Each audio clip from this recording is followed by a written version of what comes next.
कबीर निर्गुण भक्ति धारा के प्रतिनिधि कवि हैं।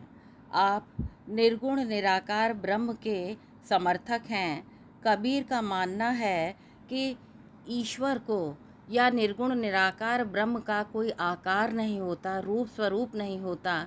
यदि उसको खोजना होता है तो उसे अपने हृदय के अंदर ही खोजा जाता है, और प्रभु की खोज में सबसे अधिक महत्व गुरु का होता है।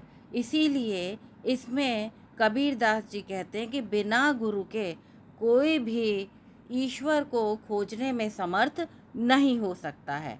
वो बताते हैं कि संतन जात न पूछो निर्गुनिया, यानी कि यदि हमें सच्चे ईश्वर की खोज करनी है तो हमें जाति पाति की प्रथा से ऊपर उठकर संतों के ऊपर भरोसा करना चाहिए और संतों के बताए मार्ग पर चलना चाहिए। हमें संतों की जाति पाति नहीं पूछनी चाहिए।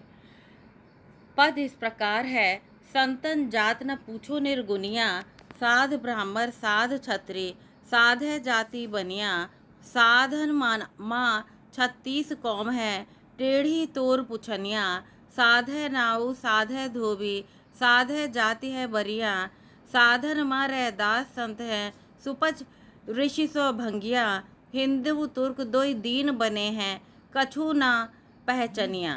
शब्दार्थ: संत संतन जात संतों की जाति, निर्गुनिया निर्गुण भक्ति के समर्थक, साधु साधु, क्षत्रिय क्षत्रिय, साधन माँ साधुओं में, 36 माने ढेरों, कौम माने जाति, टेढ़ी टेढ़ी बात, तोर तुम, पुछनिया पूछ रहे हो, सुपच सुपश्च ऋषि, भंगिया भंगी जाति मैला ढोने वाली, तुर्क मुसलमान। संतन जात न पूछो निर्गुनिया। व्याख्या इस प्रकार है: हे निर्गुण निराकार ब्रह्म के समर्थक लोगों, संतों की ए नादान, संतों की जाति क्या पूछते हो? अर्थात संतों की जाति नहीं पूछनी चाहिए। साधु ब्राह्मण साधु क्षत्रिय, साधु ब्राह्मण भी हैं और साधु क्षत्रिय भी हैं, और जो साधु हैं साधु जाति बनिया, और साधुओं की जाति बनिया भी है, यानी नाना प्रकार की जाति हैं साधुओं की। साधन माँ 36 कौम है, साधुओं में 36 जाति के लोग हैं, अर्थात ढेर सारी कौमें जितनी भी हैं, हर प्रकार की कौम के व्यक्ति साधु हैं। टेढ़ी तोर पुछनिया, और जो लोग उनके बारे में, उनकी जाति के बारे में पूछ रहे हैं, खोज रहे हैं, यह सवाल ही आपका टेढ़ा है, यह सवाल ही आपका गलत है। आपको इस प्रकार उनकी जाति नहीं जाननी चाहिए, उनके ज्ञान से आपको मतलब होना चाहिए। साधे नाऊ साधे धोबी, साधे जाति बन, अर्थात सभी जातियों में, चाहे नाई हो, धोबी हो, बढ़ई हो, सभी जातियों में साधु हो चुके हैं। साधन माँ रैदास संत हैं, सुपच ऋषि सो भंगिया, और उन्हीं साधुओं में संत रैदास हुए हैं, और उन्हीं में श्वपच सुदर्शन जैसे ऋषि भी हुए हैं, जिन्हें भंगिया अर्थात भंगी कहा गया है। अर्थात भंगी एक जाति है जिसका नाम उनके साथ जोड़ा गया है। हिंदू तुर्क दोई दीन बने हैं, कछु ना पहचनिया।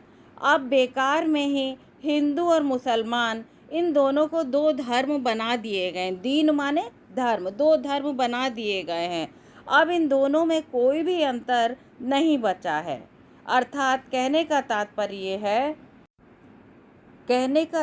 ये है कि जाति भले ही कोई क्यों ना हो, हमें तो केवल संतों के ज्ञान से मतलब होना चाहिए। यहाँ पर इसका भावार्थ दिया गया है प्रस्तुत स्लाइड में, इसे आप लोग चाहें तो देख सकते हैं। इसके पश्चात अगली स्लाइड में विशेष दिया गया है। प्रस्तुत पद कबीर का है, जिसे शबद कहते हैं। कबीर की भाषा पंचमेल खिचड़ी है, इसे सदुकड़ी भी कहा जाता है। इनकी भाषा में हिंदी भाषा की सभी बोलियों के शब्द आते हैं। राजस्थानी, हरियाणवी, पंजाबी, खड़ी बोली, अवधी, ब्रज भाषा के शब्दों की बहुलता है। ऐसा माना जाता है कि रमैनी और सबद में ब्रज भाषा की अधिकता है, तो साखी में राजस्थानी व पंजाबी मिली खड़ी बोली का आधिक्य देखा जाता है।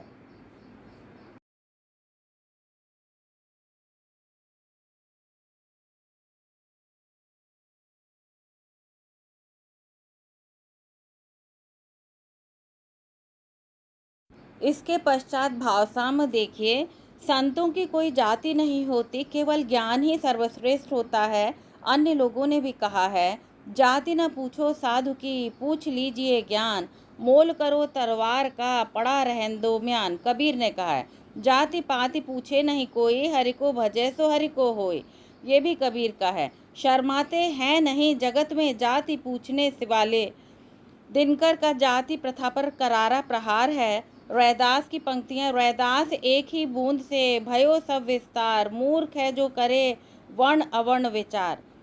और जात जात में जात है जो केले में पात। इस प्रकार भाव साम्य अन्य भी दिए गए हैं जो कि आगे भी आपके काम आएंगे। ये साम्य आपके पदों के अनुसार है। कहीं जाति का हो तो जाति का डाल दीजिए, और कहीं अगर मूर्ति पूजा विरोध का हो तो जैसे पाथर पूजे हरि मिले, तो मैं पूजूं पहाड़, घर की चाकी कोई न पूजे, जाको पीस खाए संसार डालिए। और इसी प्रकार एकता के लिए भी है, हिंदू मुस्लिम सिख ईसाई आपस में हैं भाई भाई, आर्य जैनी और बिश्नोई एक प्रभु के बच्चे सोई। यहाँ पर इस प्रकार भिन्न भिन्न प्रकार के भाव साम्य दिए हैं, जिनका प्रयोग आप यथास्थान कर सकते। ध्यान पूर्वक पद पढ़ने के लिए आप सभी का बहुत बहुत धन्यवाद।